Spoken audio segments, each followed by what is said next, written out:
ನಮಸ್ಕಾರ ಎಲ್ರಿಗೂ, welcome to ಆಶಾರ. ಎಲ್ಲರೂ ಹೇಗಿದ್ದೀರಾ? ಎಲ್ಲರೂ ಚೆನ್ನಾಗಿದ್ದೀರಾ ಅಂತ ಅಂದ್ಕೊಂಡು ಇವತ್ತಿನ ಈ ವಿಡಿಯೋನ ನಿಮ್ಮ ಜೊತೆ ಶೇರ್ ಮಾಡ್ತಾ ಇದ್ದೀನಿ. ಈ ವಿಡಿಯೋನ ಯಾರಾದರೂ ಹೊಸ್ದಾಗಿ ನೋಡ್ತಾ ಇದ್ದರೆ ಪ್ಲೀಸ್ ಚಾನಲ್ಗೆ ಸಬ್ಸ್ಕ್ರೈಬ್ ಮಾಡಿಕೊಂಡು ವಿಡಿಯೋನ ಕೊನೆವರೆಗೂ ನೋಡಿ ಅಂತ ಕೇಳ್ಕೊತಾ ಇದ್ದೀನಿ. ಹಾಗೆ ಇವತ್ತೊಂದು ಸ್ಪೆಷಲ್ ದೋಸೆನೇ ಅಂತಲೇ ಹೇಳ್ಬೋದು. ಮಲ್ಟಿಗ್ರೀನ್ ದೋಸೆ, ಹಾಗೆಯೇ ತುಂಬಾ ರಿಚ್ ಫೈಬರ್ ಇರುವಂತಹ ದೋಸೆ. ಡಯಟ್ ಮಾಡೋರಿಗೆ ಅಥವಾ ಶುಗರು, ಥೈರಾಯ್ಡ್ ಇರೋರಿಗೆ ಕೂಡ ಧಾರಾಳವಾಗಿ ತಿನ್ಬೋದಾದಂತಹ ದೋಸೆ ಹಿಟ್ಟನ್ನು ನಾನು ನಿಮ್ಮ ಜೊತೆ ಶೇರ್ ಮಾಡ್ತಾಯಿದ್ದೀನಿ. ಇದಕ್ಕೆ ನಾನು 1 ಗ್ಲಾಸ್ನಷ್ಟು ಉದ್ದಿನಬೇಳೆ ತೊಗೊಂಡಿದ್ದೀನಿ.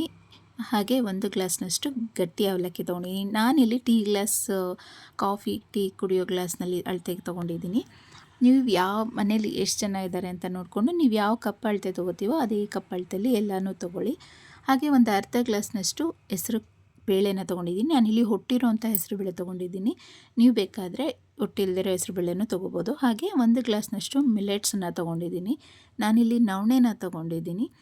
ನೀವು ಬೇಕಾದರೆ ಸಾಮೆ, ಸಜ್ಜೆ ಯಾವ್ದು ಬೇಕಾದ್ರೂ ತೊಗೋಬೋದು. ಹಾಗೆ ಒಂದು ಅರ್ಧ ಗ್ಲಾಸ್ನಷ್ಟು ಮಸೂರ್ ದಾಲ್ ತೊಗೊಂಡಿದ್ದೀನಿ, ಕೆಂಪು ತೊಗರಿಬೇಳೆ. ಹಾಗೆ ಒಂದು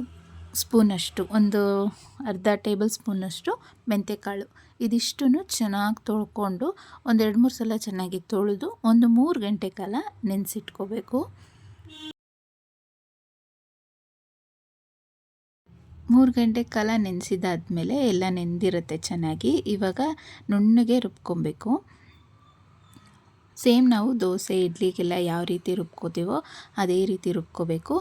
ನಂತರ ಇದಕ್ಕೆ ನಾನು 1/4 kg ಉಪ್ಪಿಟ್ಟು ರವೆನ ಸೇರಿಸ್ಕೊತಾ ಇದ್ದೀನಿ. ಸೇರಿಸ್ಕೊಂಡು ಚೆನ್ನಾಗಿ ಮಿಕ್ಸ್ ಮಾಡ್ಕೋಬೇಕು. ನೀರು ಹಾಕೋ ಅಗತ್ಯ ಇರಲ್ಲ. ಇನ್ ಕೇಸ್ ತುಂಬ ಗಟ್ಟಿ ಆಯಿತು ಅಂದರೆ ಒಂದು ಸ್ವಲ್ಪ ನೀರನ್ನು ಸೇರಿಸ್ಕೊಳ್ಳಿ. ಸೇಮ್ ನಮಗೆ ದೋಸೆ, ಇಡ್ಲಿಗೆ ಯಾವ ಥರ ನಾವು ಹಿಟ್ಟನ್ನು ಮಿಕ್ಸ್ ಮಾಡ್ಕೋತೀವೋ ಹಾಗೆ ಅದಕ್ಕೆ ಕಲಿಸ್ಕೊಂಡ್ರೆ ಸಾಕು. ಇದನ್ನೆಲ್ಲ ಚೆನ್ನಾಗಿ ಮಿಕ್ಸ್ ಮಾಡಿಕೊಂಡು ಓವರ್ನೈಟ್ ಫರ್ಮೆಂಟ್ ಆಗಕ್ಕೆ ಬಿಟ್ಬಿಡಬೇಕು. ಇದನ್ನು ಇನ್ಸ್ಟೆಂಟಾಗಿ ಕೂಡ ಮಾಡ್ಕೋಬೋದು. ಇನ್ಸ್ಟೆಂಟಾಗಿ ಮಾಡ್ಕೋಬೇಕಾದ್ರೆ ಸ್ವಲ್ಪ ಅಡುಗೆ ಸೋಡಾ ಮತ್ತು ಉಪ್ಪನ್ನು ಹಾಕ್ಕೋಬೇಕಾಗತ್ತೆ. ಇಲ್ಲ ಅಂದರೆ ನೀವು ಹಾಗೇ ಮುಚ್ಚಿಟ್ಬಿಟ್ರೆ ಬೆಳಗ್ಗೆ ಅಷ್ಟರಲ್ಲಿ ಚೆನ್ನಾಗಿ ಫರ್ಮೆಂಟ್ ಆಗಿರುತ್ತೆ. ಇಡ್ಲಿ ಮಾಡ್ಕೊಳ್ಳೋದಕ್ಕೂ ಅಷ್ಟೇ ತುಂಬಾ ಮೃದುವಾಗಿ ಬರುತ್ತೆ. ದೋಸೆನೂ ಅಷ್ಟೇ ಗರಿಗರಿಯಾಗಿ ಸಖತ್ತಾಗಿ ಬರುತ್ತೆ. ನೀವು ಅಡುಗೆ ಸೋಡಾ ಹಾಕೋ ಅಗತ್ಯನೇ ಇಲ್ಲ. ಟೇಸ್ಟಿಗೆ ಸ್ವಲ್ಪ ಉಪ್ಪನ್ನು ಹಾಕ್ಕೊಂಡು ಇಡ್ಲಿ ದೋಸೆನ ಮಾಡ್ಕೋಬೋದು. ದೋಸೆ ಅಂತೂ ಗರಿಯಾಗಿ ಬರುತ್ತೆ. ಸೊ ಇದ್ರ ಜೊತೆ ಯಾವುದೇ ರೀತಿ ಚಟ್ನಿ, ಸಾಂಬಾರನ್ನ ಅಥವಾ ಪಲ್ಯನ ಮಾಡಿಕೊಂಡು ಸರ್ವ್ ಮಾಡ್ಕೋಬೋದು. ಸೊ ಇವತ್ತಿನ ಈ ವಿಡಿಯೋ ನಿಮ್ಮೆಲ್ಲರಿಗೂ ಇಷ್ಟ ಆಗಿದೆ ಅಂತ ಅಂದ್ಕೊಂಡಿದ್ದೀನಿ. ಇಷ್ಟ ಆಗಿದ್ದರೆ ಒಂದು ಲೈಕ್ ಮಾಡಿ, ಶೇರ್ ಮಾಡಿ, ಹಾಗೆ ಹೇಗೆ ಅನ್ನಿಸ್ತು ಅಂತ ಕಮೆಂಟ್ ಮೂಲಕ ತಿಳಿಸಿ ಅಂತ ಹೇಳ್ತಾ ಇವತ್ತಿನ ಈ ವಿಡಿಯೋನ ಇಲ್ಲಿಗೆ ಎಂಡ್ ಮಾಡ್ತಾ ಇದ್ದೀನಿ. Thank you.